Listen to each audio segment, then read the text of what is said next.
Hello everyone, welcome all to Unacademy, India's largest learning platform. जल्दी से आ जाइए, सभी एक बार कनेक्ट करेंगे। I welcome all. आज के इस लेक्चर के अंदर हम बात करेंगे स्टडी स्टेट अप्रोक्सीमेशंस के कुछ क्वेश्चंस देखेंगे।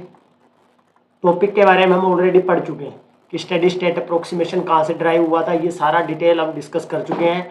कंजिक्यूटिव रिएक्शंस में हमने जब के बी का वैल्यू ग्रेटर माना था, ग्रेटर देन के ए से, ये वाला केस जब किया था, वहां से मैंने आपको बताया था कि यहीं से शुरुआत होती है स्टेडी स्टेट अप्रोक्सीमेशन की। क्लियर है?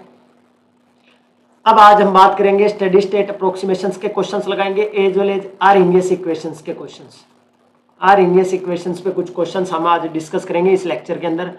ठीक है, जल्दी से एक बार कनेक्ट करेंगे सभी। मैं वीडियो शेयर कर देता हूँ आप सभी के साथ, ताकि आप सभी को पता चल जाए कि क्लास स्टार्ट हो चुका है।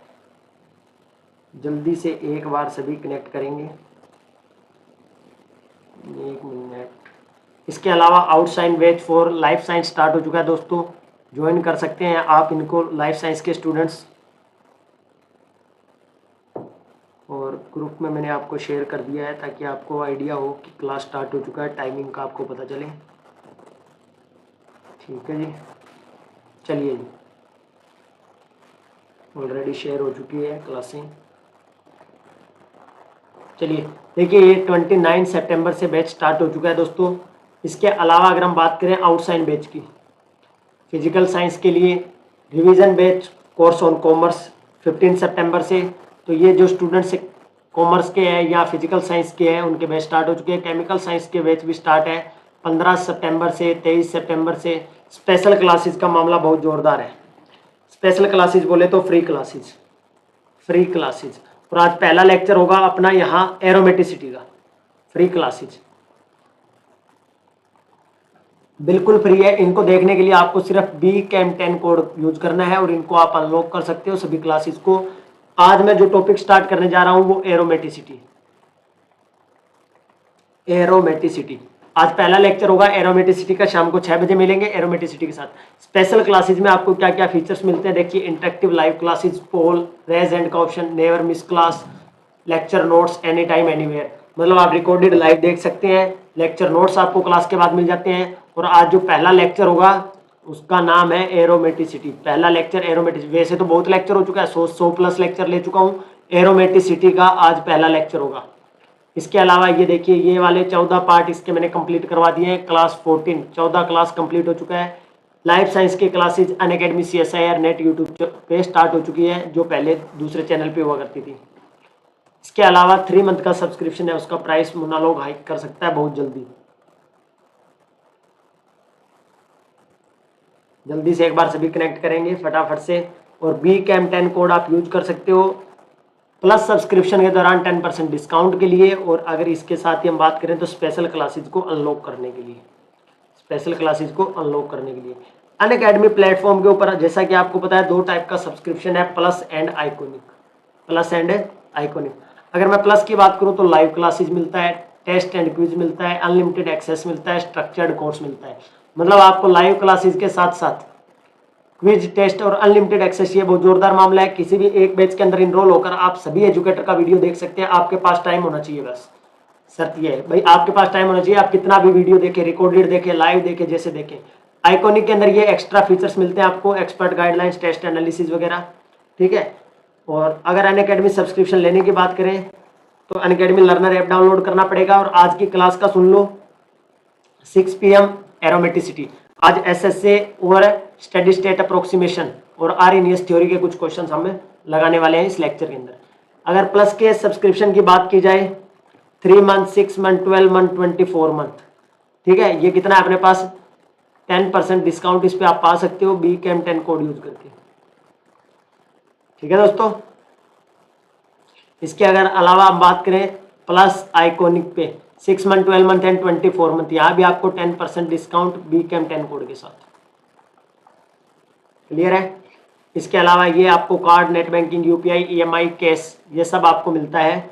इसके अलावा बग्स बंटी, इनएप्रोप्रिएट कंटेंट आपको कहीं भी अनअकैडमी प्लेटफॉर्म पे लगता है तो आप उसको चैलेंज कर सकते हैं, आप प्राइज विन कर सकते हैं। अगर आप 1 ऑफ द रिपोर्ट करने वाले हैं तो चैनल को लाइक, शेयर, सब्सक्राइब करेंगे, वीडियो को पसंद आता है तो। मामला चलते हैं पहले मामले की तरफ, एकदम से जोरदार आज का अपना कंसेप्ट।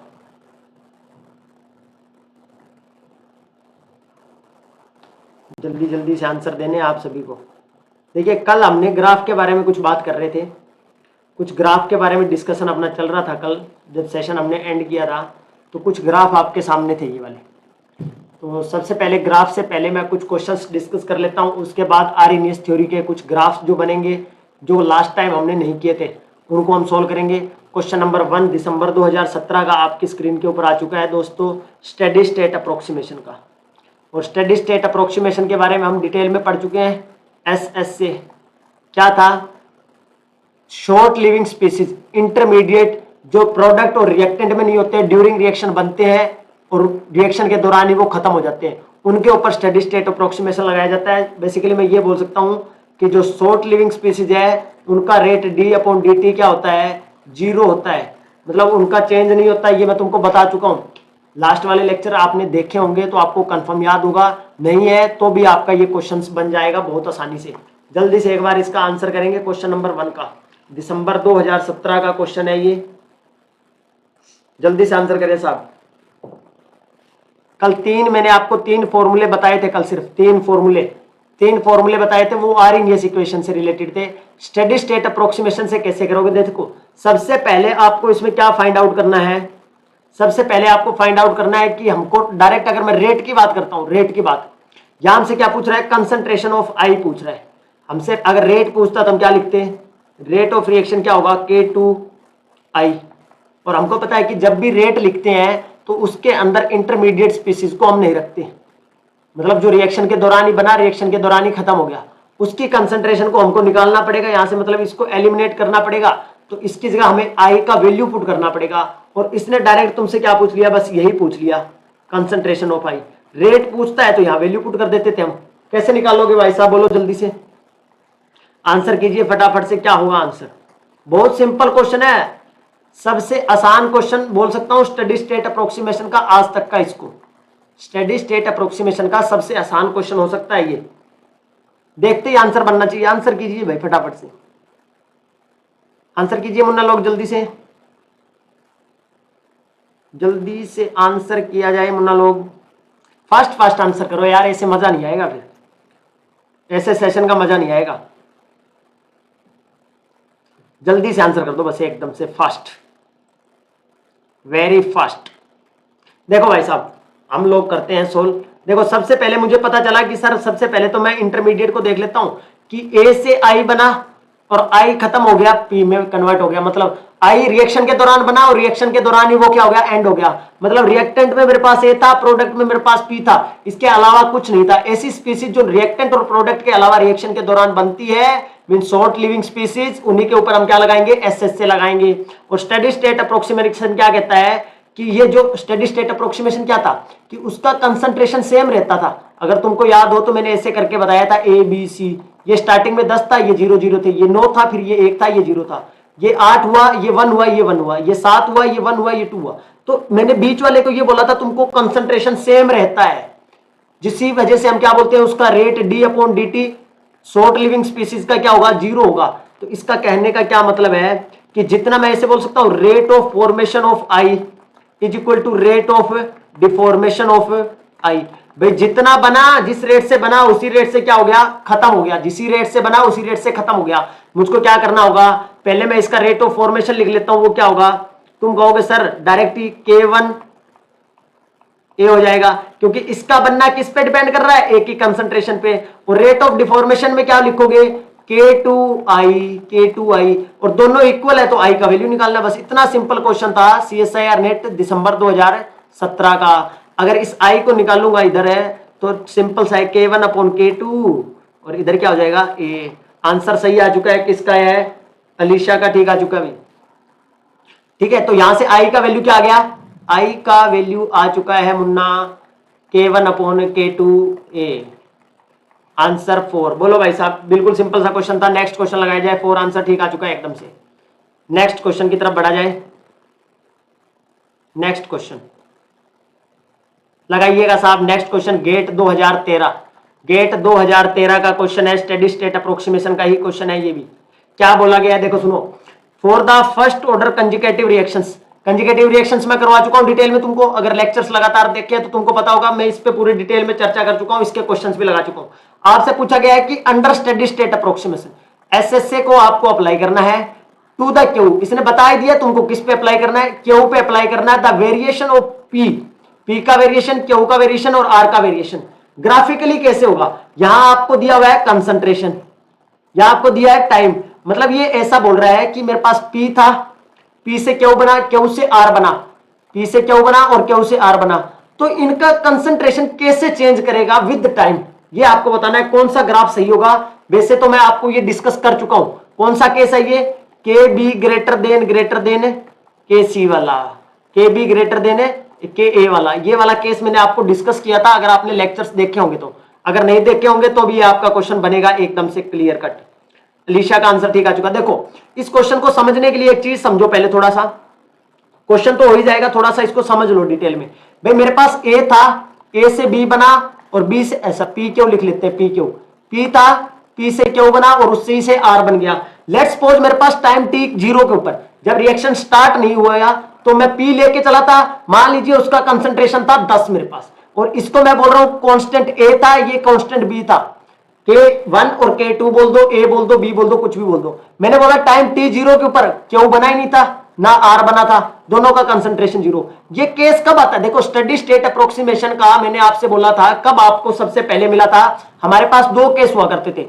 एक केस मैंने ये डिस्कस किया था K greater than K B हो, let's suppose K greater than B हो। इसका मतलब क्या था कि P क्यू के अंदर बहुत इजीली कन्वर्ट हो रहा था, बट क्यू आर के अंदर है बहुत स्लो हो रहा था। इसका मतलब ये क्या है कि पी से क्यू तो बहुत फास्ट बन रहा था और क्यू आर के अंदर बहुत स्लो बन रहा था। दूसरा केस मैंने आपको डिस्कस किया था कि के बी जो है वो बहुत ज्यादा है के ए से। इसका मतलब क्या था कि पी से क्यू बन रहा था स्लो स्लो, पी से क्यू बन रहा था स्लो स्लो, बट जैसे ही क्यू बन रहा था वो बहुत जल्दी बहुत फास्ट रिएक्शन क्या हो रहा था, आर के अंदर कन्वर्ट हो रहा था, मतलब क्यू आर के अंदर ज्यादा फास्ट कन्वर्ट हो रहा था। इसी वजह से आपको अगर मैं मैथमेटिकली थोड़ा सा एक्सप्रेस करूं तो मैं ये बोला कि टाइम t0 के ऊपर इसका 10 वैल्यू था, इसका 0 था, इसका 0 था। जैसे ही टाइम t = 1 हुआ, मैंने कहा सर यहां 9 हो गया, यहां क्या हुआ 1। भाई टाइम 1 बना तो ये स्टार्टिंग में बना होगा, उस टाइम तक ये 0 था। जैसे ही टाइम बढ़ा, ये इसका वैल्यू और घटा, पी का वैल्यू, और इसका वैल्यू क्या हो रहा 1, इधर क्या हुआ 1, इधर क्या हुआ 7, इधर 1, इधर कितना बनाया 2, 6, 1, 3, 5, 1, 4। ये बात सबको समझ में आनी चाहिए। इसका मतलब क्या है, अगर तुम एक चीज देख रहे हो, अगर सेकंड वाला स्टेप बहुत फास्ट है एज कंपैरिजन टू फर्स्ट, तो हम बीच वाले को आइसोलेट नहीं कर पा रहे। वो जितना बन रहा है उतना ही फास्ट क्या कर जा रहा है, वो आर के अंदर कन्वर्ट हो रहा है। तो बेसिकली अगर मैं देखूं तो बीच के स्टेप में उसका कंसंट्रेशन क्या है, सेम है, ऑलमोस्ट कांस्टेंट है। जो इंटरमीडिएट ड्यूरिंग रिएक्शन बन रहा है, ड्यूरिंग रिएक्शन खत्म हो रहा है, मतलब फॉर्मेशन और डिफॉर्मेशन इक्वल है, उसका कंसंट्रेशन आप देख पा रहे हो ऑलमोस्ट क्या रहेगा, कांस्टेंट रहेगा। तो आपने एक बात देखा होगा, पी तो डिक्रीज कर रहा है सर टाइम के साथ, आर टाइम के साथ बढ़ रहा है सर, और क्यों क्या है कांस्टेंट है। टी टाइम के साथ पी घट रहा है सर, टाइम के साथ घट रहा है सर, पी टाइम के साथ पी घट रहा है सर। पी वाला ग्राफ हमको कुछ नहीं बता रहा, पी का जो वैल्यू है वो हमको ग्राफिकल रिप्रेजेंटेशन में कुछ भी नोटेशन नहीं दे रहा।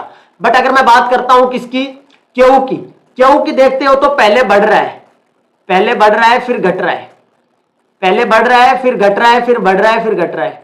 यहां क्या हुआ है, स्टार्टिंग में बढ़ा फिर कांस्टेंट हुआ, स्टार्टिंग में बढ़ रहा है फिर कांस्टेंट हो रहा है। एक बात देखो, यहां क्यू स्टार्टिंग में 0 तो होगा ही नहीं, कुछ ना कुछ स्टार्टिंग में और लास्ट में कुछ अलग वैल्यू होगी, बीच में पूरे रिएक्शन के दौरान क्या होगा, कांस्टेंट होगा।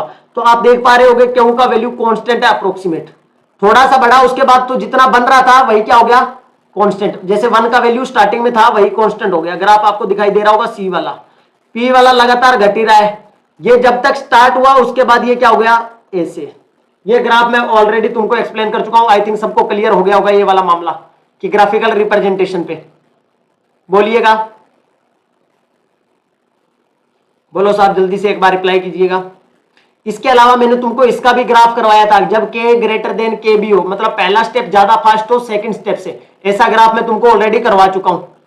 क्लियर है ये वाली बात यहां तक की, यहां तक का मामला सबको क्लियर है? मुन्ना लोग जल्दी से बोल दो, क्या यहां तक का मामला क्लियर है? नेक्स्ट क्वेश्चन पर चलते हैं जी, जल्दी से आंसर लगाया जाए। इस क्वेश्चन का आंसर दिया जाए। ये भी गेट का क्वेश्चन है, question from GATE, linked question था ये गेट का, गेट 2011 का लिंक्ड क्वेश्चन है। आपसे क्या पूछा गया है, डी रेट ऑफ डिफॉर्मेशन पूछा गया है, डीओटी इज, बोलिए भाई साहब। Steady state approach rate of deformation of ozone, O3 का डिफॉर्मेशन आपसे पूछ रहा है। आंसर कीजिए जल्दी से, क्या होगा, जल्दी से आंसर करो फटाफट से। कैसे करोगे इसका आंसर, क्या होगा, जल्दी से आंसर कर दो, रिप्लाई कर दो फटाफट से, फास्ट रिप्लाई कर दो एकदम से। कैसे करोगे, जल्दी से आंसर किया जाए मुन्ना लोग फटाफट से। बारिश बहुत तेज हो रहा है बाहर।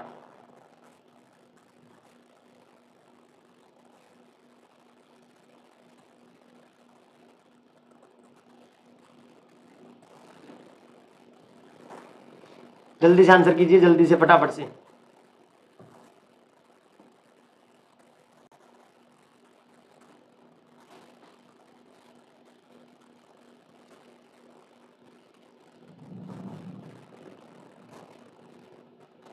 किसी का आंसर नहीं आ रहा है इसके लिए,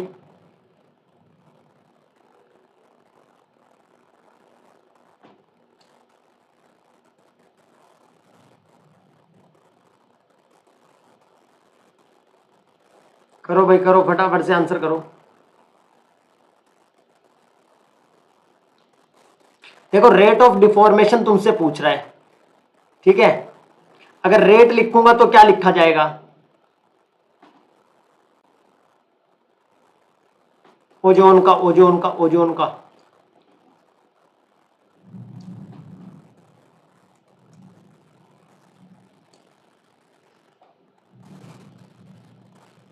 बोलो यार,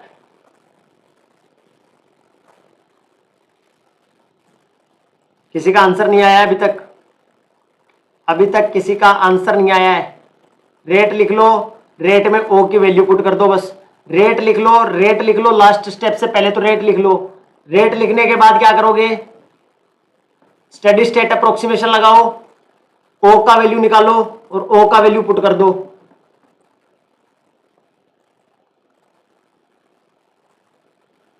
ये तुमको दिया हुआ है, इसका रेट ऑफ डिफॉर्मेशन लिख लो पहले तो, क्योंकि रेट ऑफ डिफॉर्मेशन O2 का क्या हो जाएगा, O3 का रेट ऑफ डिफॉर्मेशन क्या होगा। अगर मैं रेट लिखता हूं, rate is equal to, rate क्या होगा तुमको पता है, रेट होगा माइनस का, अगर O3 के रिस्पेक्ट में लिखूंगा तो तुम क्या लिखोगे, -1/2 डिफॉर्मेशन लिखोगे तो -1/2 d/dt कर लोगे O3।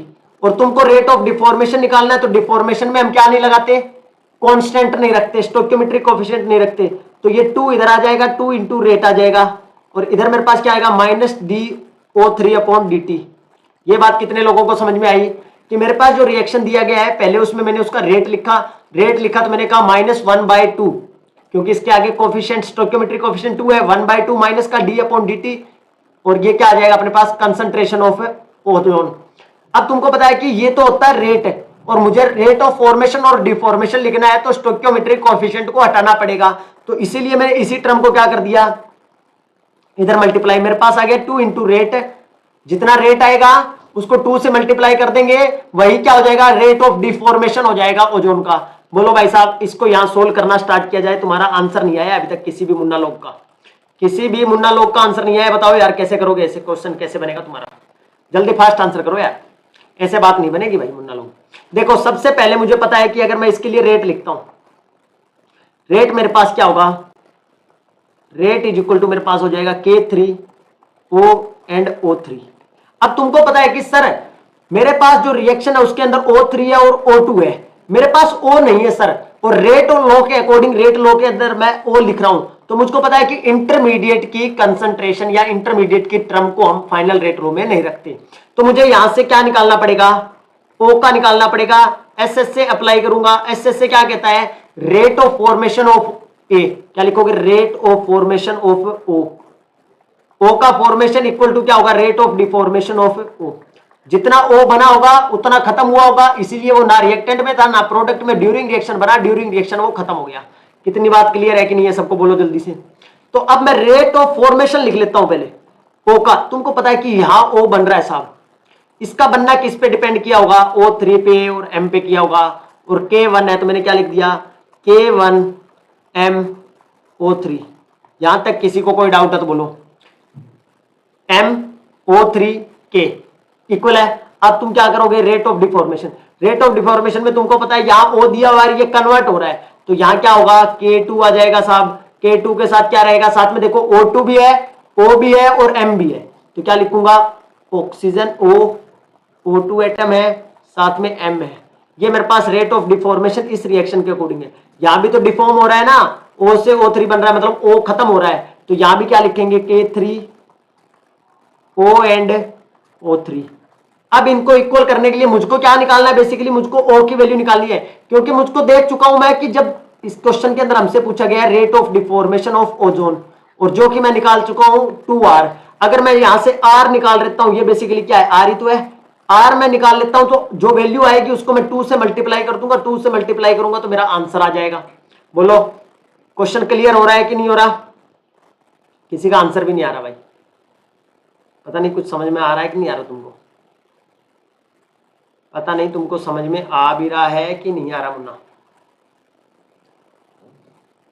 समझ में आ रहा है कि नहीं आ रहा? कोई रिप्लाई तो कर दो भाई साहब।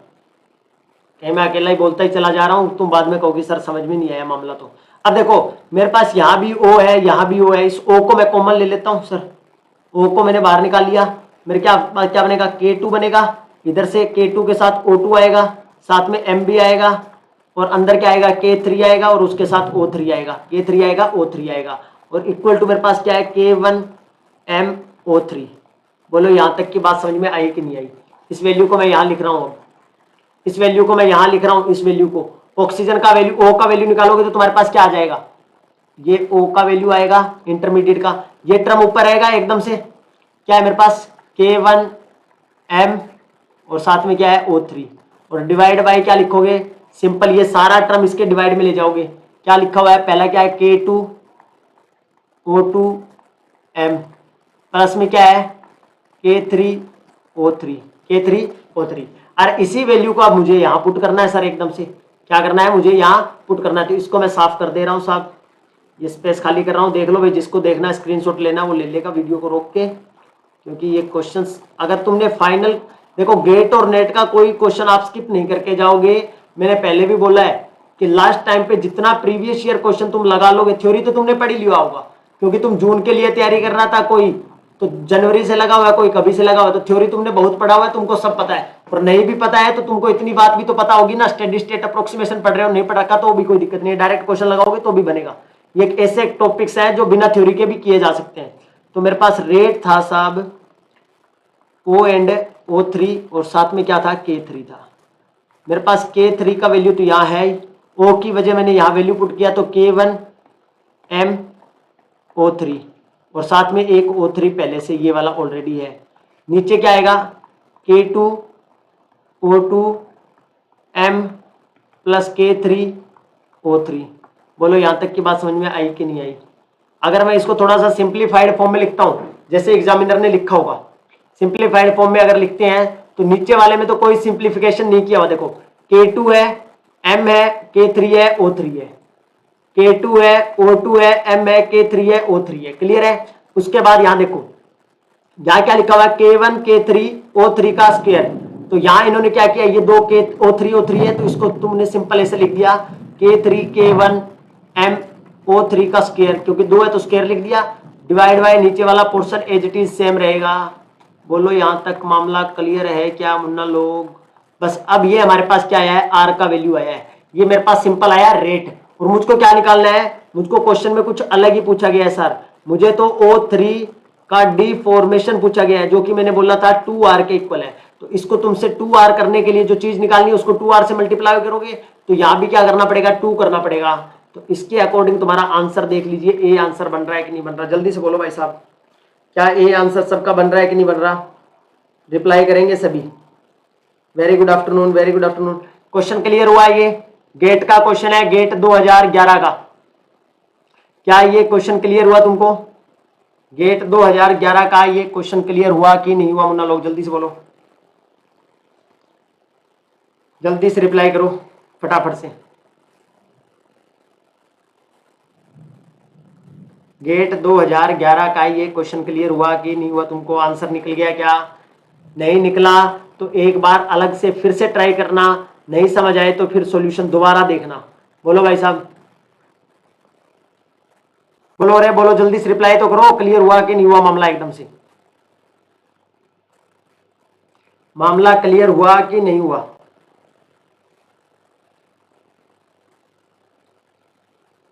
चलिए जी नेक्स्ट क्वेश्चन लगाइएगा। अगर मामला क्लियर है तो नेक्स्ट क्वेश्चन की तरफ बढ़िएगा।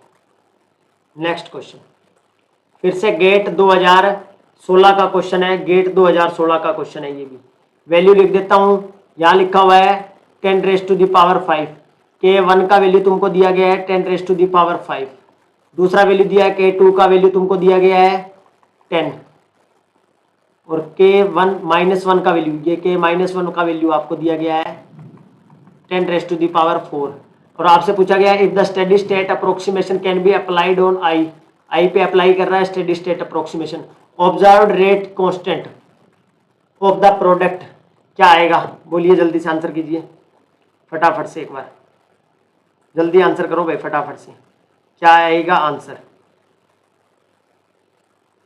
रिप्लाई किया जाए, रिप्लाई किया जाए मुन्ना लोग, जल्दी से आंसर करो, आंसर आंसर किया जाए, आंसर किया जाए, करो भाई मुन्ना, करो करो करो, जल्दी जल्दी आंसर करो।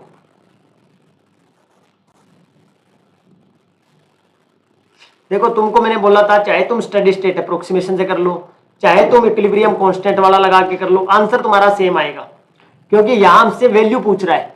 अगर तुमसे जैसे नेट में क्वेश्चन किए थे हमने, वहां फ्रैक्शनल और वन लाइनर ऑप्शन आता है, तो मैंने तुमको बताया था फ्रैक्शन में आ रहा है तो स्टडी स्टेट अप्रोक्सीमेशन लगा के किया हुआ है, अगर तुमसे इक्विलिब्रियम कांस्टेंट लगा के करवाया तो वन लाइनर आएगा, बट वैल्यू जो आएगा, न्यूमेरिकल वैल्यू आएगा वो सेम आएगा।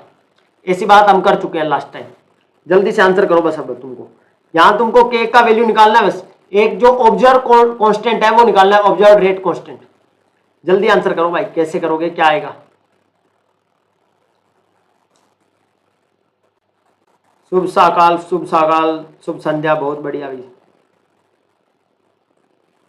Good morning good morning good morning. सो होबे सो होबे, सुनील बोल रहा है सो होबे, बहुत फास्ट आंसर दे दिया सुनील रे।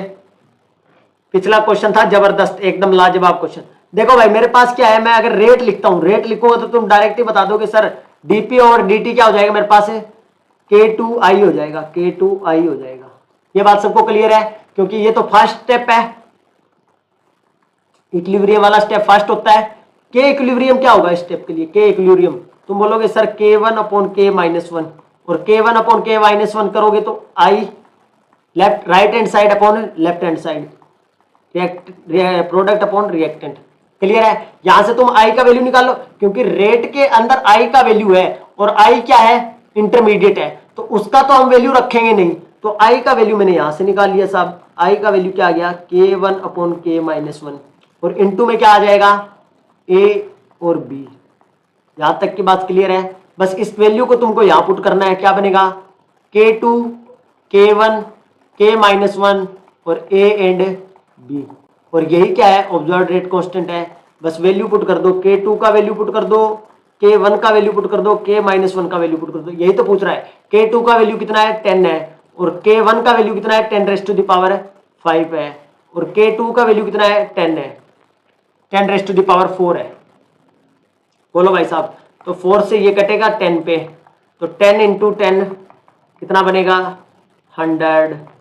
बोलो यार ये वैल्यू कितना आएगा, 100। कितने लोगों को क्लियर हुआ गेट 2016 का ये क्वेश्चन कैसे भी किया जा सकता है? संध्या नहीं हुई अभी सर?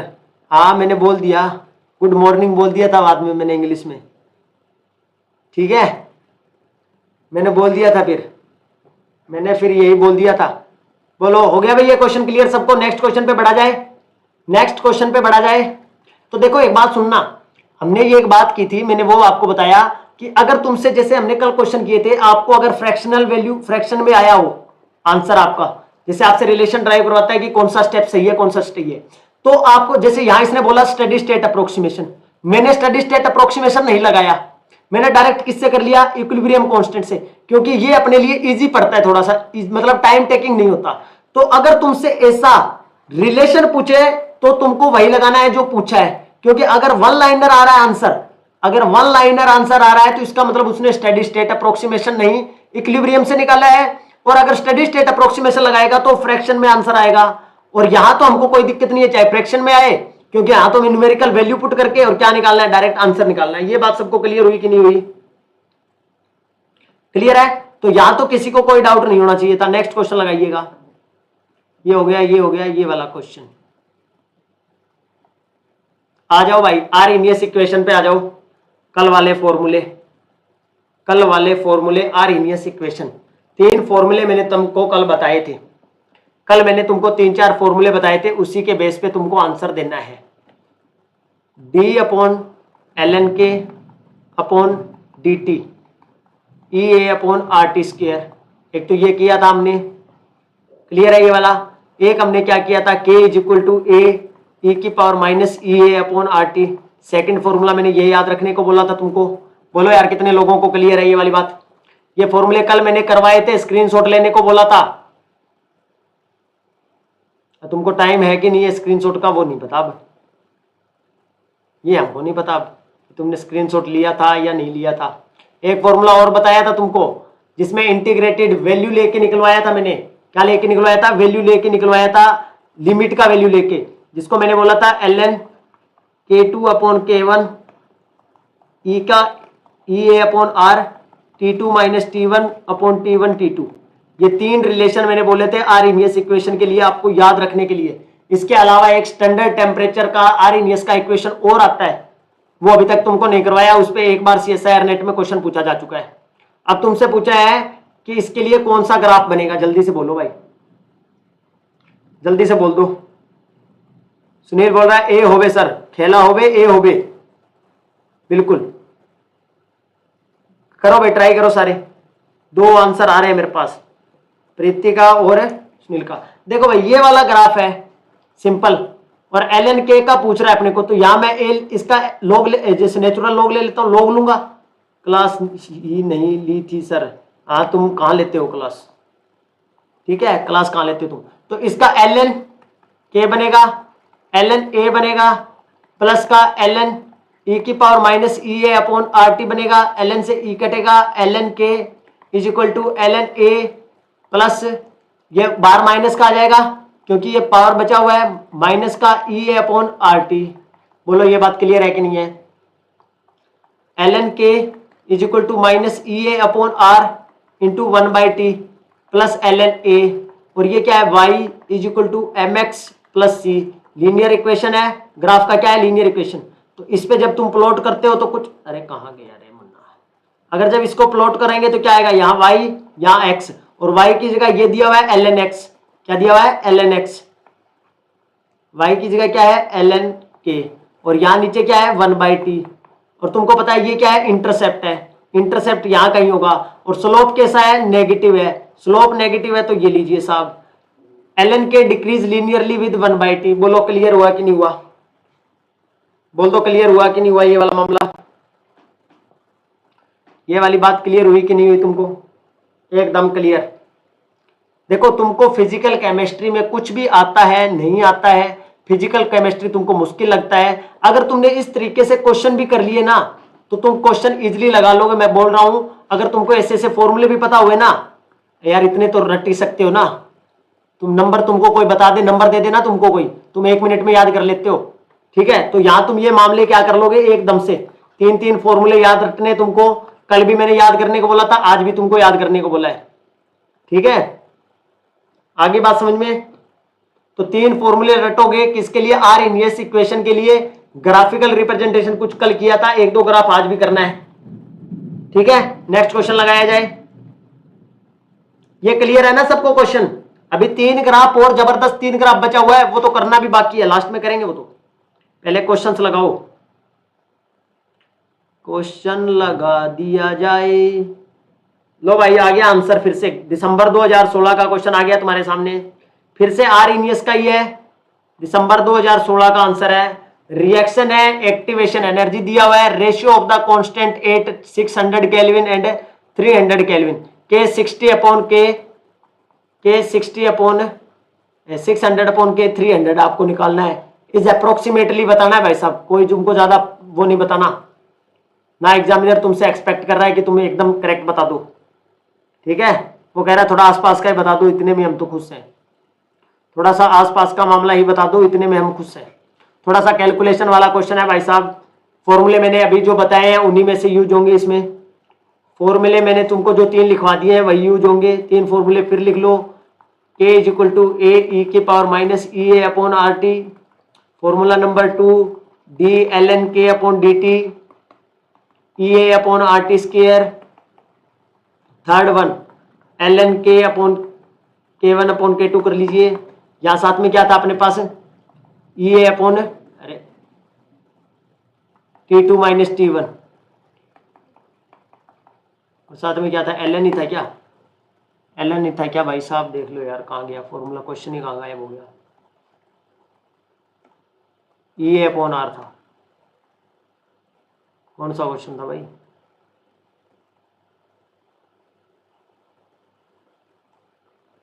अरे क्वेश्चन कहाँ गायब हो गया, यही था, लगाओ अब जल्दी से।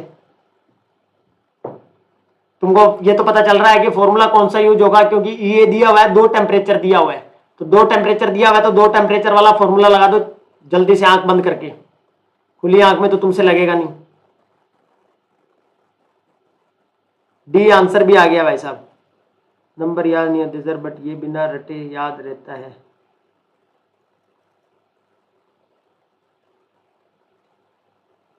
ये बिना रटे याद है, बढ़िया है फिर तो। चेयर नीचे क्यों जा रहा है, क्या बात है, क्या बात है, कहाँ परेशानी है। हरी चटनी के साथ समोसे की जरूरत है, इसकी भी कृपा रुकी हुई है। चलो भाई करे जाए, किया जाए स्टार्ट। 2 ही आंसर आए हैं मेरे पास, सिर्फ मेरे पास 2 आंसर आए हैं, दोनों आंसर के अकॉर्डिंग मामला तुम्हारा सही चल रहा है। लो भाई एल एन 600 अपॉन 300 क्लियर है। इसके अलावा तुम्हारे पास वैल्यू जो दिया हुआ है, क्या दिया हुआ है, सोल्व करना है तुमको। ई ए का वैल्यू तुमको दिया हुआ है 498.8 डिवाइड बाय आर का वैल्यू तुमको दिया हुआ है 8.3 जूल, ठीक है। और साथ में तुम्हारे को जो वैल्यू दिया हुआ है T2 और T1 का, T2 और T1 का वैल्यू पुट करना है, simple 600 minus 300 upon 600 into 300, solve किया क्या आएगा बोलो यार, क्योंकि ये तो निकालना है, एल एन के है, ये तो निकालना ही है, ये तो निकालना ही है तुमको, ये तो निकालना ही है। अरे ऐसे लिख लेना इसको K60 और K300, ठीक है। और ये निकालना है तो इसको क्या करेंगे, एक्सपोनेंशियल लेंगे तो ये कटेगा सारा, K600 अपॉन K300 बचेगा, और इधर ये सारा मामला e की पावर में चला जाएगा। अगर तुमको पता है तो इसको सोल्व करोगे तो कैसा आएगा, देखो यहाँ जूल में है, यहाँ किलो जूल में है, ये थोड़ा सा देखना पड़ेगा तुमको, जूल और किलो जूल में है, तो जूल में करने के लिए 1000 से मल्टीप्लाई और कर लो इसको साथ में, सारा जूल में आ गया मामला।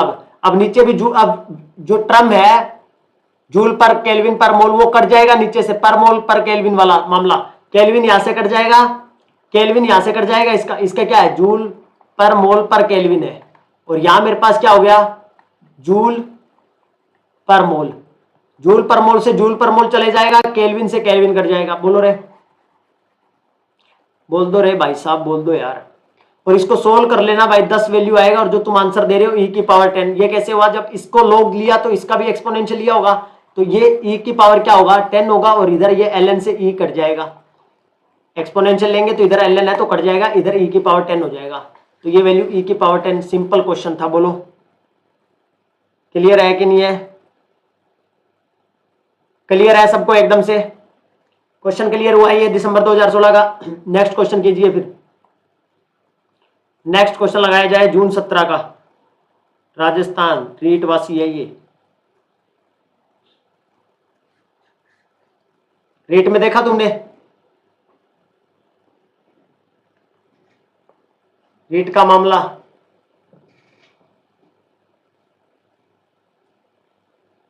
चप्पलों में ले गए वो डाल के, क्या कहते हैं उनको, सेंसर वगैरह लगाकर। Very good afternoon, very good afternoon.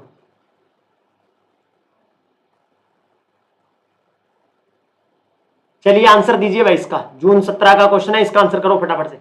Pre exponential factor आपसे बोल रहा है आर्हेनियस इक्वेशन का, pre exponential factor of Arrhenius equation आपको ये दिया गया है, value of the rate constant is extremely high temperature will be close to.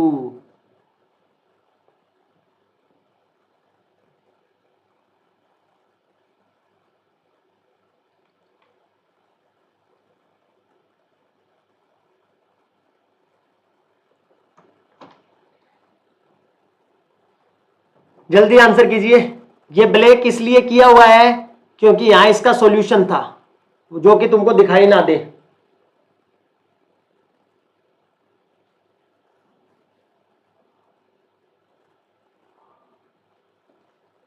कुंभ के मेले में बिछड़े हुए मिल गए क्या, ऐसा लग रहा है मेरे को।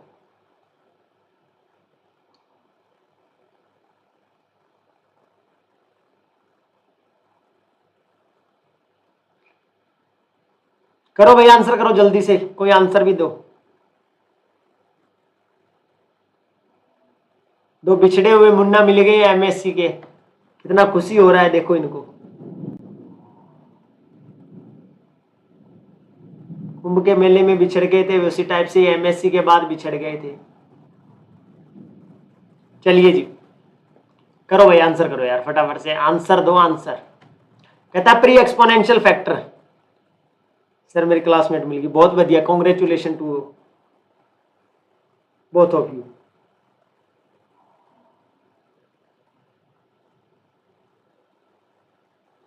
ढूंढने पे भगवान मिल जाता है, तुमने ये कहावत सुनी है ना, बस वही बात है। जल्दी से आंसर करो यार। ए आ रहा है, ए आ रहा है सब लोग। देखो भाई k is equal to A E की power minus E A upon R T, formula लगाना है सिंपल बस।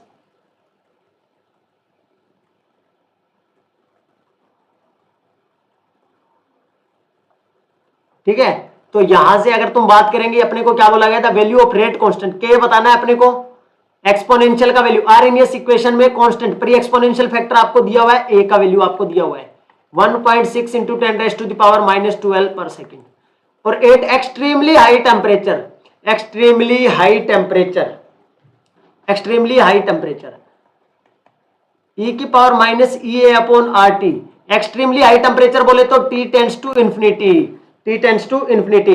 ठीक है, हेलो तो यहां हम बोलेंगे सर ई की power E A upon infinity, किसी की पावर, किसी नंबर को अगर इंफिनिटी से डिवाइड करोगे तो नंबर बनेगा जीरो, नंबर क्या बनेगा जीरो, ए ई की पावर माइनस इंफिनिटी क्या बनेगा इंफिनिटी, तो ये इंफिनिटी से डिवाइड किया तो क्या बन गया जीरो बन गया, और किसी की पावर जीरो क्या होता है वन होता है, किसी की पावर जीरो क्या होता है वन होता है, चाहे वो एक्सपोनेंशियल की हो किसी की हो। तो तुमको पता है कि sir k is equal to A E की पावर जीरो, और जीरो बन गया तो ये वन बन गया, k इज इक्वल टू ए हो गया। ये था जून 2017 का क्वेश्चन CSIR नेट का। हुआ क्लियर ये वाला मामला, ए इज द राइट आंसर आ जाएगा। क्लियर है, ए तौसीफ का ए आ चुका है। चलिए जी क्लियर है ना ये क्वेश्चन सबको एकदम, नेक्स्ट लगाया जाए। वाह जी वाह, वाह जी वाह, आज बड़ा मामला। यहाँ ये सारा सॉल्यूशन है, ये पेपर से क्वेश्चन डाला है तो एकदम से ये टिक भी मैंने ऐसे किया। देखो आपको क्या बोला गया है, K1 और K2 दिया हुआ है, K1 और K2 दिया गया है। पहला ऑप्शन तुमको दिखाई नहीं दे रहा होगा, मैं लिख देता हूं, जल्दी से आंसर कर दो। K1 upon K2, A1 upon A2, और यहां क्या लिखा हुआ है, कंडीशन तुमको क्या दी गई है, कंडीशन में तुमको बोला है कि E1 ग्रेटर देन E2। बस आंसर करो साहब क्या होगा जल्दी से। आर्हेनियस इक्वेशन जून 2017 में दो क्वेश्चन आए थे, दोनों आर्हेनियस से आए थे, दोनों क्वेश्चन कहां से आए थे, आर्हेनियस से आए थे।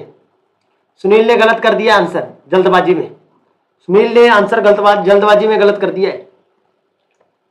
जल्दी बताओ भाई।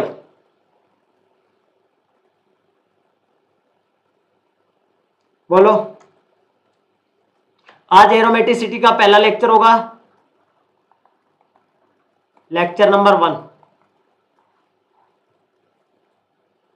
तो सिप ने भी गलत कर दिया, प्रीति ने भी गलत कर दिया जल्दबाजी में।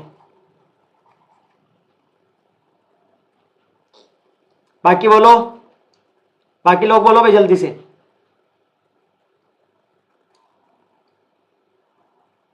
इस टिक लगे हुए को मत देख के देना ये आंसर, ये जो टिक लगा हुआ है ये।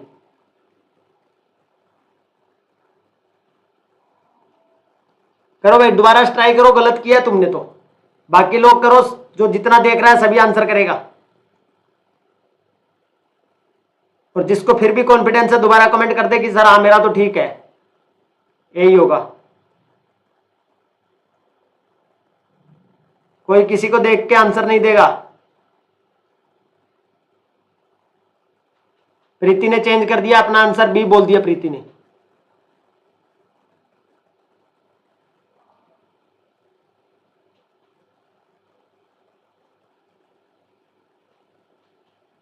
यही तो बात है, यही तो बात है मुन्ना। चलो भाई सोल्व किया जाए क्वेश्चन को। बात सो है जो है, क्वेश्चन को सोल्व किया जाए। और क्वेश्चन क्या कहता है कि मेरे पास सर K1 है, A1 है e की पावर E1 बाय RT है। दूसरा मेरे पास K2 है, A2 है e की पावर E2 बाय RT है। और मुझको क्या बनाना है, K1 बाय K2 या A1 बाय A2। तो मैं ऐसे कर लेता हूं, इनको डिवाइड कर लेता हूं। पहले तो इसको ऐसा बना लेता हूं, इसी इक्वेशन को, K1 by A1 is equal to E की पावर E1 बाय RT। और इसको क्या बना लेता हूं, K2 बाय A2 और e की power minus E2 bye RT। बोलो ठीक है यहां तक? किसी को कोई डाउट है? डिवाइड कर देता हूं दोनों को, दोनों इक्वेशन को डिवाइड करता हूं, डिवाइड 1 और 2 को डिवाइड करता हूं। तो K1 बाय A1 डिवाइड किया किसको, K2 बाय A2। क्लियर है? इसको मैं कैसे लिख सकता हूं, K1 बाय A1 इंटू में क्या आएगा, K2 इंटू A2 ऊपर चला जाएगा। यहां तक किसी को कोई डाउट नहीं आना चाहिए मुन्ना, यहां तक किसी को कोई डाउट नहीं आना चाहिए मुन्ना। जल्दी से बोलो भाई साहब, जल्दी फटाफट से बोल दो, अब फटाफट से एक बार जल्दी से। अब क्या करना है, अब मुझको ये पता है कि इसको मैं अगर एक टर्म में लिखता हूं, इस पूरे को तो एक साइड रख लेते हैं बस, इसका कोई काम नहीं है। अब अपना ये कोई काम नहीं है, इस टर्म को मैं इसको यहां सोल्व कर रहा हूं, इस वैल्यू को। मैंने कहा ऊपर मेरे पास क्या है, e की power minus E1 bye RT है। और इसको मैं ऊपर लेके जाऊंगा तो e की पावर प्लस का E2 बाय क्या हो जाएगा, RT हो जाएगा। ये बात किस किस को क्लियर हुई भाई? इसको मैं टर्म को ऊपर लेके गया तो ये पावर क्या हो जाएगा, माइनस का है प्लस का हो जाएगा कि नहीं हो जाएगा? बोलो बोलो यार ना, अभी थोड़े दिन ही हुए। अच्छा कुछ अपना ही बात चल रहा है क्या ये? तो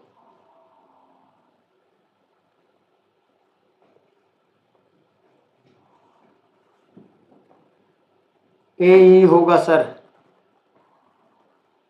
चेंज हुआ था फिर बी ए फिर ए आ गया दोबारा। चलो भाई हाँ यही होगा, सबका यही आ रहा है तो यही होगा। अब मुझे अकेले को थोड़ा ना अलग जाना है। अब देखो कुछ नहीं करना, अब क्या करना है, अब तुमको क्या करना है, देखो बेस सेम है पावर को ऐड कर देंगे, बेस सेम है पावर को ऐड कर देंगे। किसी का बेस सेम हो तो पावर को ऐड कर देंगे। तो यहां पावर क्या करेंगे, देखो 1 बाय RT दोनों में कॉमन ले लिया मैंने, 1 बाय RT दोनों को कॉमन ले लिया, E1 माइनस प्लस E2। बोलो ये बात क्लियर है कि नहीं है?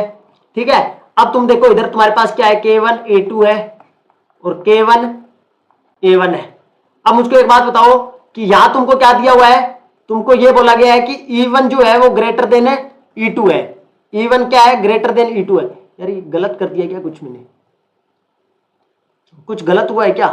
अगर E1 ज्यादा है E2 से तो ये तो ओवरऑल नेगेटिव में आएगा, ओवरऑल किस में आएगा, नेगेटिव में आएगा। ऐसा नहीं होना चाहिए था, ऐसा नहीं होना चाहिए था। बोलो यार कुछ गलत हुआ है क्या?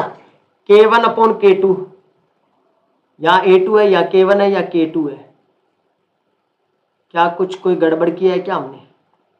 ओवरऑल हमको क्या देखना था, K2 by K1, K2 by K1। अच्छा K2 बाई K1 किया होता तो कुछ चेंज हो जाता है क्या, K2 by A1 into K1 upon A2। अगर ऐसे किया होता तो क्या कुछ चेंज हो जाता? ई की पावर E2 बाई RT बन जाता। क्या बोला गया था equation if the equation K2 are greater than K1 by K2। एक मिनट रुको भाई, दोबारा सोल्व करते हैं। इस टाइप से तुम्हारा आंसर आ रहा है। अगर ये इवन ज़्यादा दिया हुआ है ना तो ये माइनस बन जाएगा पूरा टर्म तो माइनस का बन जाएगा ये। और ये अगर पूरा माइनस का बन गया तो ये वैल्यू माइनस में आएगा, नेगेटिव में, और नेगेटिव में आएगा तो इधर क्या दिया हुआ है मेरे को, K1 अपॉन A2 और K2 अपॉन A1। क्लियर है ये वाली बात? ये नेगेटिव में टर्म है। अब तुमको कैसे करना है K1, देखो ये तो हो ही नहीं सकते, तो ऑप्शन तो एलिमिनेट ही है, क्योंकि K1 और K2 क्या है, साथ साथ नहीं है ना प्लस में है, ये दो तो कैंसिल ही हो गए। अब बचे मेरे पास K1 बाई K2 और K2 बाई K1। तो एक बात तो मुझे साफ साफ पता है कि जहां K1 आएगा उसके इनवर्सली प्रोपोर्शनल क्या जाएगा, दूसरा जाएगा। अगर यहाँ K1 होगा तो इसके इनवर्सली प्रोपोर्शनल क्या जाएगा। अगर देखो, अगर तुम्हारे पास, अगर सिंपल देखो तुम, अगर तुमको यहां से भी डाउट लगे तो ऐसा देख लो, अगर मैं यहाँ K1 बाई K2 रखता हूं तो दूसरी साइड जो जाएगा वो क्या बनेगा, K1 अपॉन K2 बनेगा। मतलब एक के साथ 1 के सामने 1 आएगा, 2 के सामने 2 आएगा। ये बात कंफर्म हो रही है तुमको? 1 के सामने 1 आएगा, 2 के सामने 2 आएगा। और अगर माइनस का है तो उस साइड जाएगा तो ओवरऑल साइन माइनस का प्लस होगा, क्योंकि इधर ओवरऑल नेगेटिव बनेगा ये वाला। क्योंकि अगर तुम पहले इसको जो पॉजिटिव वाला जो बड़ा वैल्यू है इसको ऊपर रख लेते तो तुम्हारे पास सिंपल वैल्यू क्या आ जाता है, पॉजिटिव का, और पॉजिटिव का साइन आएगा तो उसमें कोई दिक्कत ही नहीं आएगा। बोलो क्लियर हो रहा है कि नहीं जरा बोल दो यार, तुम बताओगे तभी तो मामला पता चलेगा ना। तुम्हारा आंसर सबका सही आ रहा है, ए आ रहा है, ए आ रहा है, सुनील का भी ए आया है, तौसीफ का ए आया है, प्रीति का ए आया है। बाकी कुछ अपनी बातें चल रही हैं, ऑफलाइन नहीं है, थोड़े दिन हुए स्टार्ट की, यस है, कुछ नहीं, ओके। बोल दो यार, अपना भी जवाब दे दो कि मामला क्लियर हुआ कि नहीं हुआ, क्वेश्चन का मेथड समझ में आया कि नहीं आया। बस एक तो इस वैल्यू का यूज करना था और एक क्या करना था, ये जो अपने को वैल्यू दिया हुआ है इनको आपस में डिवाइड करना था।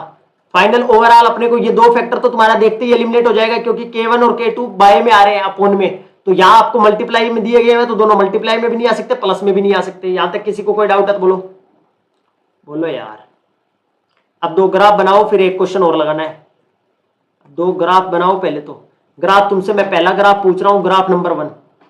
Graph number 1, d upon D T l N k साथ वर्सेज टी स्क्वायर के साथ। पहला ग्राफ तो ये बता दो मुझको कैसा बनेगा, d L N k versus T square के साथ ग्राफ कैसा बनेगा।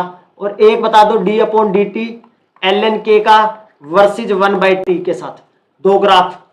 तीसरा ग्राफ और बता दो एक, ये तो कल मैंने करवाया भी था तुमको तीसरा ग्राफ। तो d upon D T l N k और साथ में इसका कर दो वर्सेज 1/t, वर्सेज टी करो, ये कल किया था, ये वाला कल वाला ग्राफ है वर्सेज टी। तीसरा ग्राफ हो गया ये आर्इनियस इक्वेशन का, 3 ग्राफ आ गया। और एक ग्राफ और लिख ले छोटा सा कोई, जल्दी से करो भाई फटाफट से। एक तो आ गया पेपर में ही आ गया L N k versus 1/t वाला, ये तो पेपर में आ गया, इसका तो क्वेश्चन ही आया हुआ है, ये तो तुमने किया है आज के ही लेक्चर के अंदर। ये वाला तो L N k versus 1/t वाला, तो जल्दी बोलो, अब तीनों के ग्राफ बना लोगे, जल्दी जल्दी बनाओ, जल्दी जल्दी ग्राफ बनाओ भाई साहब, जल्दी जल्दी फास्ट फास्ट अपना ग्राफ बना लो, फिर कंपैरिजन कर लेना कि हमारा सही बना है कि गलत बना है।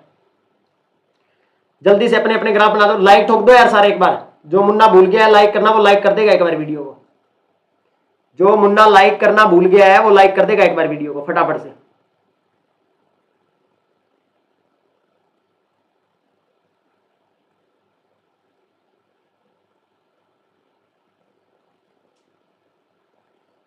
बोलो। देखो कल मैंने तुमको एक ग्राफ करवाया, पहले ग्राफ में किसी को दिक्कत नहीं आई, क्योंकि हमारे पास फॉर्मूला जो है ना वो कुछ ऐसा है। पहले तो तुमको फॉर्मूला नहीं होगा, फॉर्मूला पता होना चाहिए, d upon D T l N k E A upon R T square, ये वाला फॉर्मूला होता है अपने पास। फॉर्मूले में तुमको 3 फॉर्मूले लिखाए हैं, 3 फॉर्मूले तुमको याद होने चाहिए। इस फॉर्मूले के ऊपर ये सारे ग्राफ, जो तीनों ग्राफ है वो इसी फॉर्मूले के ऊपर बेस्ड है। करो भाई आंसर जल्दी से। Graph number A B C तीनों कैसा आएगा, कैसा आएगा, कैसा आएगा ये ग्राफ, बोल दो मुन्ना, बोल दो मुन्ना। बोलो यार जल्दी से ट्राई करो, ये बोल दो कि यस सर हमारा हो गया है, तो हम ग्राफ बनाया जाए फिर हमारी तरफ से, जल्दी से बोल दिया जाए मुन्ना। बोलो मुन्ना, बोलो बोलो बोलो बोलो। फास्ट फास्ट बोलो मुन्ना। क्या क्लियर है ये वाली बात? चलो भाई देखा जाए ग्राफ पहले को। देखो पहला ग्राफ अगर तुम देखने जाओगे तो लेट्स सपोज मैं ऐसे मान लेता हूं, इट इज y और ये मेरे पास E A upon R T है और नीचे क्या है मेरे पास है एक्स स्क्वायर है। क्या मेरे पास है ये अपॉन आर टी और इसके साथ नीचे क्या है एक्स है। ऐसा ही मान सकता हूं मैं, एक्स एक्स स्क्वायर मान लो, डिग्री आर डी क्या, चलिए दी। देखो अब देखो अगर मुझको y और x ऐसी इक्वेशन तुमको दी हो और तुमको ग्राफ बनाना हो तो तुमको साफ साफ नजर आ रहा है y is equal to 1/x square, y is equal to 1/x square और इस x स्क्वायर के साथ ग्राफ बना रहे हो, मतलब यहाँ y रख रहे हो यहाँ x स्क्वायर रख रहे हो।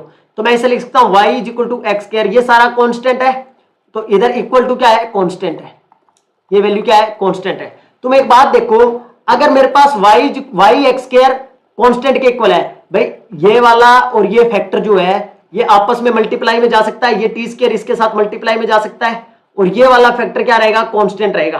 क्लियर है यहां तक ये बात क्लियर है? तो अब ग्राफ ऐसा है कुछ, देखो तुमको एक बात पता है कि y is equal to x square, यहां कोई कांस्टेंट वैल्यू है, लेट्स सपोज मैंने 50 मान लिया, कल भी 50 ही मानना था, मैंने क्या मान लिया 50 मान लिया। तुम एक बात बताओ कि मैं यहां वैल्यू y की रख रहा हूं, यहां किसकी रख रहा हूं एक्स स्क्वायर की रख रहा हूं, ये मेरे पास 5 है ये मेरे पास 10 है, ये इक्वल टू 50 है। x का वैल्यू बढ़ेगा, एक्स स्क्वायर का वैल्यू बढ़ेगा तो y का घटेगा, एक्स स्क्वायर का वैल्यू बढ़ेगा तो y का घटेगा, y का बढ़ेगा तो एक्स स्क्वायर का वैल्यू घटेगा। ये बात समझ में आ रही है कि नहीं आ रही तुमको? तो ये डिक्रीज होगा, ये वाली वैल्यू क्या आएगी डिक्रीज आएगी, ऐसे ग्राफ ऐसा आएगा ना, ऐसा ग्राफ डिक्रीजिंग ग्राफ। क्लियर है कि नहीं ये वाली बात? अगर मैं इसी ग्राफ में इसके बारे में बात करता तो देखो क्या होता, अब मेरे पास फिर से वही केस बनता है, यहां भी y is equal to 1/x square. अब मेरे पास देखो फॉर्मूले में तो x स्क्वायर है, मुझको ग्राफ किसके विद रिस्पेक्ट बनाना है x के रिस्पेक्ट बनाना है y।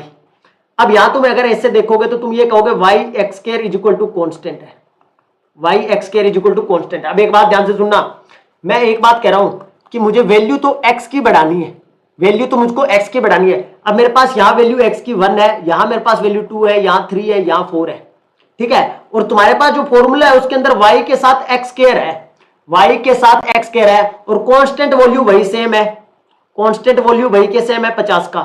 मान लीजिए तुम्हारे पास x का वैल्यू क्या था 1 था, y x square is equal to 50, x का वैल्यू तुम्हारे पास 1 था मतलब इसका वैल्यू 50 था।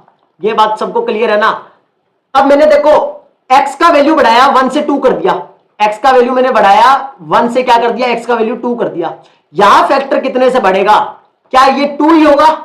अगर तुम यहां 2 तो लिखते तो ये 25 होता, बट तुम्हें पता है कि जब तुम x का वैल्यू बढ़ाओगे तो यहां जो फैक्टर बढ़ेगा वो x की स्क्वायर की टर्म में बढ़ेगा, मतलब यहां वैल्यू कितना हो जाएगा 4 होगा। जब तुमने यहां x 1 से 2 किया, इस x एक्सिस पे तुमने वैल्यू 1 से 2 बढ़ाया तो यहां x स्क्वायर का यहां वैल्यू किस में बढ़ेगा स्क्वायर की टर्म में बढ़ेगा, क्योंकि तुम यहां तो x का वैल्यू बढ़ा रहे हो ना। तो तुम्हारे पास तुमको पता है कि सर यहां 2 ना होके क्या होगा 4 होगा, और 4 होगा तो तुमको पता है ये कितना हो जाएगा अराउंड 16, कितना आ रहा है 13 के आसपास, अराउंड 13। तो अब तुम देखो जब तुमने x का वैल्यू 1 से 2 इंक्रीज किया, x का वैल्यू तो तुमने इतना सा इंक्रीज किया थोड़ा सा 1 से 2, y का वैल्यू कितना डिक्रीज हो गया देखो 50 से, y का वैल्यू कितना डिक्रीज हुआ है 50 से। ये बात समझ में आई कि नहीं आई? तो तुम यहां इस केस में क्या बोलोगे, अगर ऐसा ग्राफ आया y का t के साथ, मतलब dln के का t के साथ आता है तो वहां ग्राफ क्या मिलेगा शार्पली डिक्रीज मिलेगा, मतलब ये लाइन जो है ना ये वाली एकदम से डिक्रीज कर जाएगी थोड़ी सी वैल्यू के ऊपर। y का वैल्यू एकदम मान लीजिए यहां 50 था y का वैल्यू और एकदम आ गया 13 पे आ गया, जब वैल्यू इतना ही बढ़ा तो एकदम ग्राफ क्या आएगा शार्प डिक्रीजिंग ग्राफ आएगा, शार्प डिक्रीजिंग ग्राफ। और यहां क्या था स्लोली डिक्रीजिंग ग्राफ था। बोलो ये बात क्लियर है कि नहीं है तुमको? ग्राफ कैसा है हाइपरबोलिक ग्राफ है, ग्राफ कैसा है हाइपरबोलिक ग्राफ है, क्योंकि y x is equal to C hyperbola की इक्वेशन है y is equal to x। Clear है कि नहीं है ये बात? बोलो यार सारे एक बार यस और नो बोलते प्लीज, एक बार यस और नो बोलेंगे कि ये टर्म तुमको ये जो मैंने समझाया है 50 लेके 1 से 2 किया। यहां देखो पहले ग्राफ में हमने एक्स स्क्वायर लिया था, मतलब मैं जब बढ़ा रहा था तो एक्स स्क्वायर की टर्म में बढ़ा रहा था 1 से 2, यहां मैं बढ़ा तो एक्स की टर्म में रहा हूं, फॉर्मूले में स्क्वायर की टर्म में बढ़ रहा है। ये बात सबको समझ में आएगी तभी तुम्हारा मामला बन पाएगा। बोलो यार जल्दी से बोल दो, बस फटाफट से जल्दी से बोल दो। दोनों ग्राफ क्लियर हुए कि नहीं हुए? इस ग्राफ को देखो फिर ग्राफ नंबर 3 को, बी को देखो, बी वाले ग्राफ को। फॉर्मूला यही है साहब, dln/dt। और क्या कह रहा है, 1/t के रिस्पेक्ट में बनाना है, 1/t के रिस्पेक्ट में। कैसे बनाओगे बोलो? इसको ऐसा लिख सकता हूँ, y = 1/t का ग्राफ है तो इसको 1/t का x स्क्वायर लिख सकता हूँ, y = 1/x square, y/1/x square का ग्राफ। तीसरे ग्राफ को y = c स्क्वायर। अब देखो अब देखो इसको 1/, में नहीं लिखना क्योंकि इसने पूरा 1/t के रिस्पेक्ट में ग्राफ बना रहा है। क्या कर रहा है, यहां मेरे पास क्या है, d है, ये वाली टर्म है, और इधर 1/t स्क्वायर है। तो ये 1/t y है, 1/t है, ये x है ना, कंप्लीट x का स्क्वायर। तो y = x स्क्वायर लिख सकता हूं ना, x का square, y = x square, y = x square लिख सकता हूं इसको। इस ग्राफ के लिए ऐसा बना सकता हूं इक्वेशन। इधर देखो बाय में था तो इधर जा रहा था, इसने पूरा 1/t लिया है, 1/t = x, तो x स्क्वायर लिख दिया मैंने। This is equation for parabolic. Parabolic equation है कि नहीं है ये, पैराबोलिक। और पैराबोलिक ग्राफ तुमको पता ही है कैसा होता है, तुमने मैथमेटिक्स में पढ़ा होगा, कुछ इस टाइप का होता है। कैसा होता है, इस टाइप से, तुमने देखा हुआ है ना ग्राफ। तो ये कैसा आएगा, ऐसा, ऐसा, मतलब ये इसके लिए जो ग्राफ आएगा वो कुछ ऐसा आएगा। बोलो यार, ये बात क्लियर हुई कि नहीं हुई? d/dt ln/1/t, ये ग्राफ किसका है, पैराबोलिक ग्राफ। ये दो हाइपरबोलिक ग्राफ थे और दोनों हाइपरबोलिक ग्राफ क्या थे, डिक्रीजिंग ग्राफ थे टाइम t। अब देख लो ये तीनों ग्राफ बहुत इंपॉर्टेंट है, बहुत कंफ्यूजन होगा तुमको जब t देगा, t स्क्वायर देगा, 1/t देगा। बोलिएगा क्या ये बात क्लियर हुई कि नहीं हुई?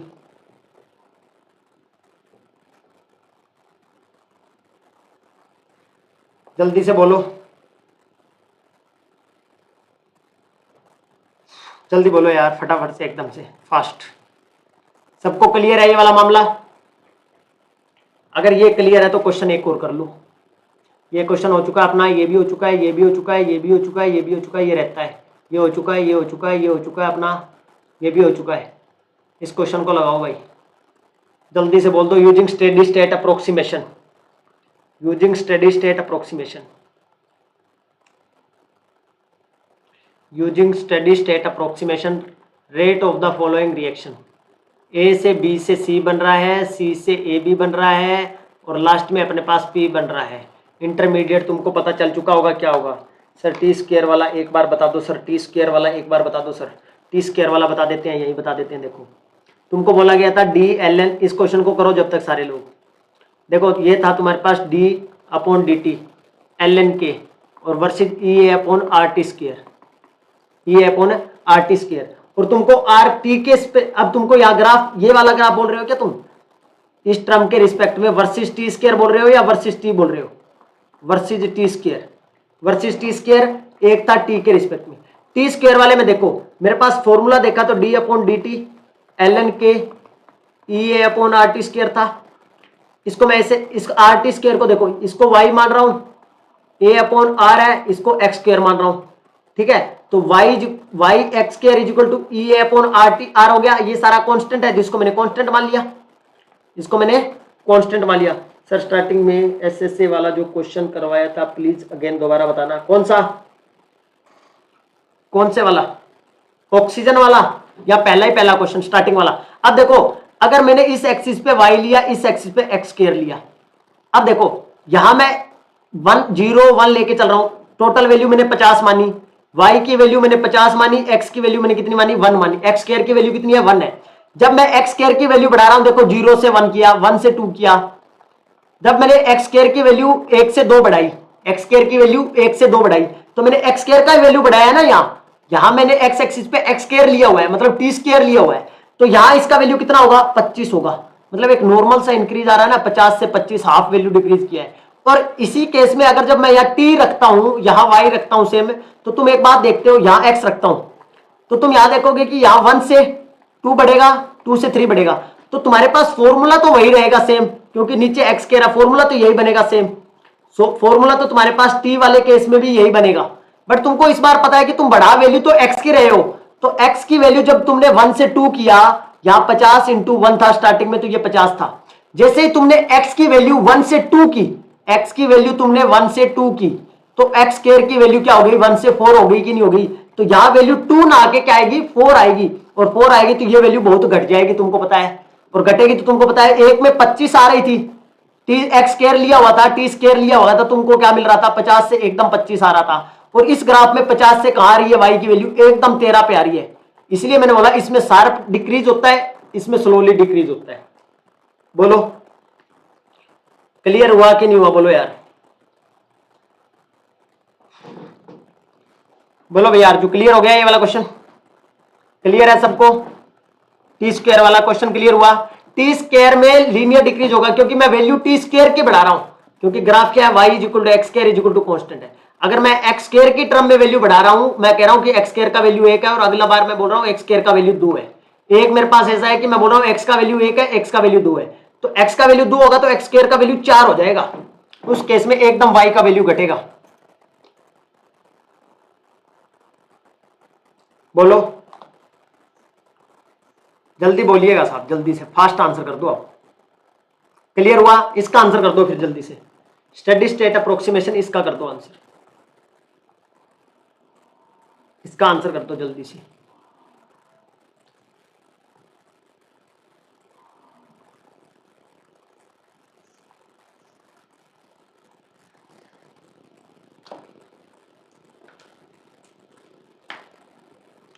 करो भाई, इसका आंसर करो, स्टेडी स्टेट अप्रोक्सीमेशन का क्वेश्चन का आंसर करो। दिखाई दे रहे होंगे सिंबल, पहले रिएक्शन के लिए कांस्टेंट K1 दिया हुआ तुमको, दूसरे के लिए K1 डैश दिया हुआ तुमको, तीसरे के लिए K2 दिया हुआ तुमको, फाइनल के लिए K2 दिया हुआ तुमको। जल्दी बोलो क्या होगा?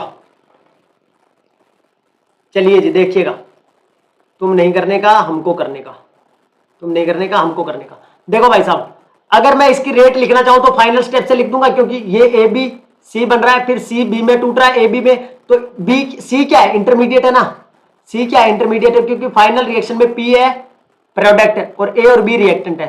और मैं रेट लिखूंगा तो रेट क्या आ रहा है मेरे पास K2 आएगा, क्योंकि फाइनल रेट तो क्या है K2 है, कंसंट्रेशन ऑफ सी, और मुझे सिर्फ सी का कंसंट्रेशन निकाल के वैल्यू पुट करना है। और स्टेडी स्टेट अप्रोक्सीमेशन ऐसे से क्या कहता है, rate of formation of C is equal to rate of deformation of C. Rate of formation of C क्या है, सी यहां बन रहा है, इस रिएक्शन में सी बन रहा है पहली के अंदर, क्या है कांस्टेंट K1 है, तो मैं लिखूंगा K1 किस पे डिपेंड कर रहा होगा, बनना ए और बी के कंसंट्रेशन पे। डिफॉर्मेशन किस पे डिपेंड कर रहा होगा, इसमें सी टूट रहा है, इसमें भी सी टूट रहा है, कांस्टेंट क्या है K1 और सी है, साथ में क्या है K1 डैश और सी है। क्लियर है? तो यहां से सी कॉमन निकाल लिया मैंने, क्या बना K1 प्लस K1 डैश बन गया। ठीक है, बहुत सिंपल क्वेश्चन आता है भाई, तुमको देख लिया होगा तुमने, प्रीवियस ईयर क्वेश्चन भी तुमने देखा होगा।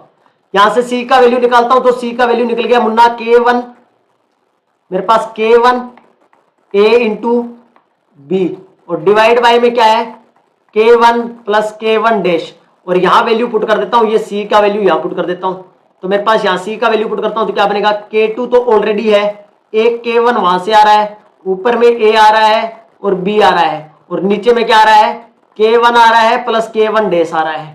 ये वाला तुम्हारा कहां मैच कर रहा है उसको देख लो भाई साहब, इतना सिंपल क्वेश्चन आता है स्टडी स्टेट अप्रोक्सीमेशन का CSIR नेट के अंदर।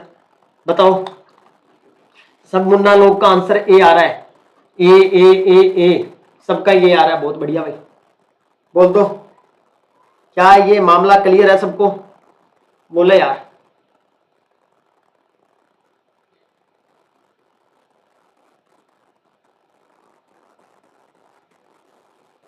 हाँ जी बोलिएगा, कुछ और भी कोई ग्राफ बचा हुआ है क्या, मैं देख लेता हूं एक बार, कोई ग्राफ और तुमको करवाने लायक है क्या भी।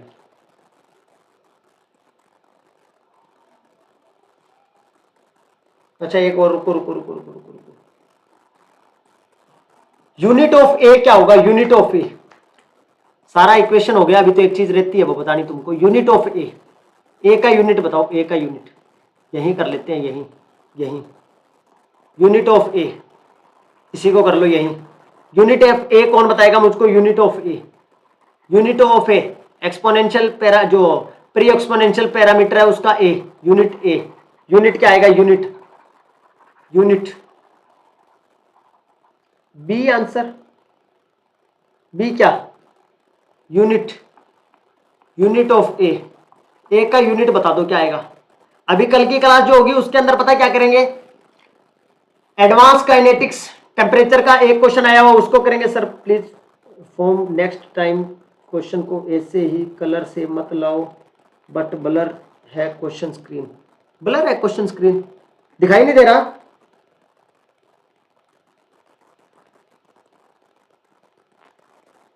क्या ये प्रॉब्लम सबको फेस हो रही है ब्लर वाली? एक मिनट में देख लेता हूं मेरे वाले में चलाकर, क्या क्वेश्चन ब्लर दिखाई दे रहा है? क्वेश्चन तो साफ दिखाई दे रहा है। तुमने वो चेंज किया होगा ना, वीडियो हाई क्वालिटी पे नहीं होगा फिर यहां तो तुम्हारा। यूनिट ऑफ ए बताइएगा, क्या ये प्रॉब्लम सबको, ये कलर वाला बोलिएगा एक बार सभी, क्या ये क्वेश्चन कलर में लेके आना सही नहीं है क्या? बोलिएगा मुन्ना लोग जल्दी से। यूनिट ऑफ ए बताइएगा मुझको, यूनिट ऑफ ए। मेरे पास फॉर्मूला है के is equal to A E की power minus E A upon R T. जल्दी से बोलो, जल्दी से बोल दो, फास्ट, फटाफट से फास्ट बोल दो। You have to use different colour, okay. अच्छा ये वाला कलर कह रहे हो क्या? ये रेड वाला शो नहीं होता, ये तो कंफर्म है। ये रेड वाला तो शो नहीं होता, ये तो है। ब्लैक पे रेड थोड़ा सा सही नहीं दिखाई देता। ब्लर है सर, ओके जी, ओके जी, ओके, नेक्स्ट टाइम ध्यान रखा जाएगा। अब जल्दी से बताइएगा मेरे को, इसका यूनिट बता दो, ए का यूनिट बता दो। ए का यूनिट क्या होगा सर? जल्दी से फटाफट से बोल दो यार, काफी देर हो गया, अभी बहुत क्वेश्चन कर लिया है, बहुत सी चीजें सीख ली। इससे बाहर नहीं आएगा, तुमने देख लिया होगा ना क्वेश्चन कितना सिंपल आता है आर इक्वेशन का और स्टेडी स्टेट अप्रोक्सीमेशन का। Steady state approximation and R equation का क्वेश्चन देखो। एक्सपोनेंशियल की पावर ना, अब देखो इसकी यूनिट क्या होगी। एक्सपोनेंशियल की पावर कुछ भी एक नंबर होता है, तुमको पता है। एक्सपोनेंशियल की पावर क्या होती है? नंबर होता है। तो नंबर का कोई यूनिट नहीं होगा, यहां जो भी वैल्यू होगा वो यूनिट होगा, एक नंबर होगा, नंबर होता है। एक्सपोनेंशियल की पावर नंबर, नंबर का कोई यूनिट नहीं होता, यूनिटलेस होता है। वो क्या होता है? Unitless, unitless. और अगर ये यूनिटलेस है तो तुमको पता है जो यूनिट के का होगा वही किसका हो जाएगा? ए का हो जाएगा। और ए का यूनिट कितना हो जाएगा? सेकंड इनवर्स हो जाएगा फर्स्ट ऑर्डर के लिए, या हर्ज बोल दीजिए, सेकंड इनवर्स या हर्ज में। आ रही है बात समझ में? Only for first order. बोलो, फ्रीक्वेंसी फैक्टर भी बोल देते हैं इसी को, इसी को फ्रीक्वेंसी फैक्टर भी बोल देते हैं। फ्रीक्वेंसी फैक्टर क्यों बोल देते हैं? फ्रीक्वेंसी फैक्टर क्यों बोल देते हैं? क्योंकि इसका यूनिट जो है वो हर्ट्ज आ रहा है, इसी वजह से इसको फ्रीक्वेंसी फैक्टर भी बोल दिया जाता है। क्या बोल दिया जाता है? Frequency factor. क्लियर है ये वाली बात? फ्रीक्वेंसी फैक्टर बोल दो साहब, क्लियर हो गया मामला तो एकदम से सबको।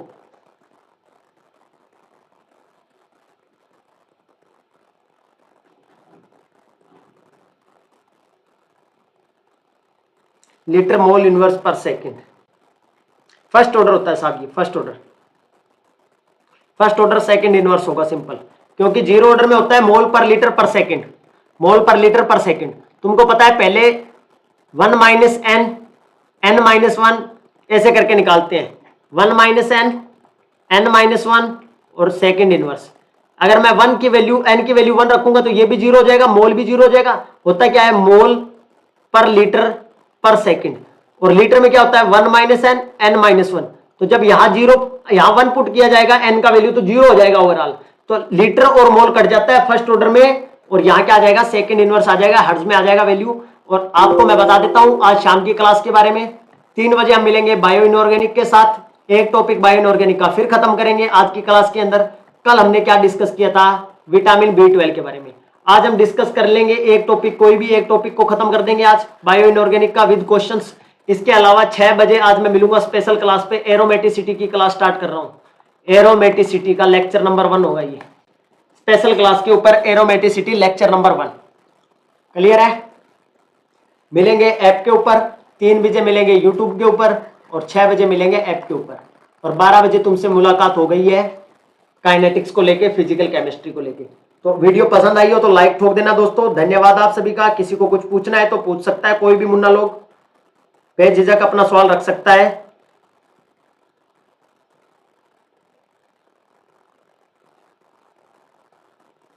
बोलिएगा।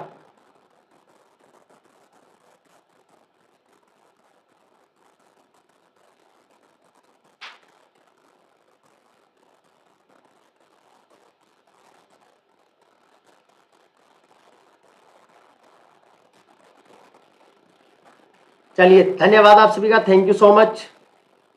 ओके टाटा।